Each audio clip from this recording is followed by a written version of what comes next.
Are emotions good or bad? Many tend to think bad. Are we not blinded by hatred? Don't we get carried away by love? Wouldn't it be nice, after all, to be a bit less impassioned? But before we get carried away with this thought, imagine someone who had no emotion to speak of, who lacked even the enthusiasm to push "watch next episode." Would that not represent a failed humanity?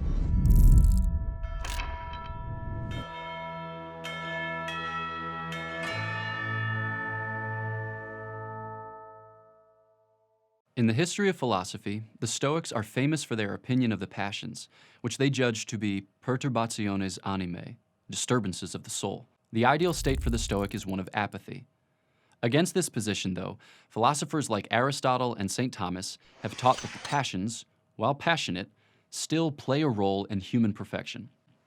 So let's start with an image. Picture a powerful river that moves an incredible quantity of water. It's also quite impetuous. It meanders this way and that. It floods unexpectedly and causes great destruction. But let's say that it's also important for transportation. It supports industry in the region, and it makes the land fertile for many miles on either side. The passions are like this river. They can be super beneficial and also super destructive. The trick with the passions is to incorporate them into an integral human existence. Let's return to the image. What if we were to dam the river at a strategic point? With a dam in place, you can manage the flow, control the flooding, and enjoy even further benefits like hydroelectric power, a big reservoir, or perhaps even a national recreation area. The virtues are like the dam. The virtues help realize the passion's full potential by channeling their energy into a life of true flourishing. As a way of drawing attention to the place of reason and virtue, St. Thomas highlights the difference between antecedent and consequent passions. Antecedent passions are those emotional responses that get out ahead of us and cloud our judgment. These, he says, diminish the goodness of an act. Consequent passions, by contrast, overflow from a virtuous response, or are actually commanded by a virtue to carry out its work more promptly and perfectly. These, he says, increase the goodness of an act. Passions in this second sense are part of a perfect engagement with life and with God. Ultimately, we should be moved to the good not only in our higher faculties, but also in our lower faculties as well. As the psalmist sings, "My heart and my flesh rejoice in the living God." So, with this in mind, let's cover a couple more details. We've been using passions and emotions interchangeably.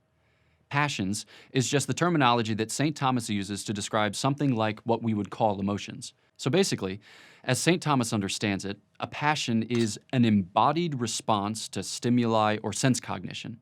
Something out there impinges upon me, and the change in my bodily life we just call a passion. The passions originate in the sense appetite, which is divided into the concupiscible power and the irascible power. We distinguish these powers since they engage different features of reality. The concupiscible power engages with the sensible good or evil, simply apprehended as such, causing either pleasure or pain. Basically, when I perceive something that pleases or displeases me in a basic way, it gives rise to the passions of the concupiscible power. So, if I see a chocolate chip cookie on the kitchen table, that engages the concupiscible power. Delicious. The object of the irascible power is that same good or evil, but inasmuch as it is difficult to achieve or to avoid. So now, that same delicious chocolate chip cookie is inside a castle, on the other side of a raised drawbridge and a lowered portcullis, defended by archers with flaming arrows. I still desire it, but it requires a more involved emotional response to achieve. So, love, desire, pleasure, hatred, aversion, and sorrow pertain to the concupiscible power, whereas hope, despair, daring, fear, and anger pertain to the irascible power. St. Thomas goes on to describe that love is the root of the passions. Love, in St. Thomas's estimation, is just the recognition that something else is fitting for me. The fact that we are this type of thing suits us to certain goods, and when we encounter those goods, they cause in us a kind of complacence or just a sense of fittingness. You could also say that those things register as natural or connatural to us. When the object is not yet present, love begets desire. When it is present, it breaks forth into delight or pleasure. So love causes union in two ways. On the one hand, love unites us to the good effectively. It tethers us to those things in reality that build up our bodily and spiritual lives. And on the other hand, it inspires a further real union by moving us to realize the good itself. St. Thomas likes to quote Pseudo Dionysius on this point. Love, he says, is a unitive power, a vis unitiva. In every love, St. Thomas discerns a twofold movement. On the one hand, we are drawn to the good with a love of concupiscence. We love the good as somehow fitting. But here's the thing. Our love of the good doesn't rest there. A man doesn't love wine for its own sake. He loves it as good for himself and for his friends.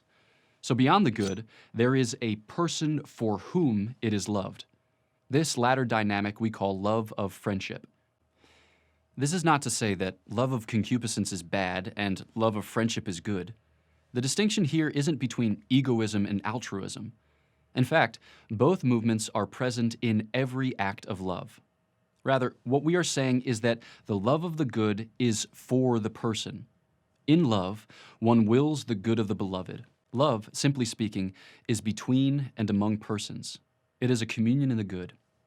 And so, rather than disturbances of the soul, the passions are the building blocks of love and the raw energy which motivates human flourishing.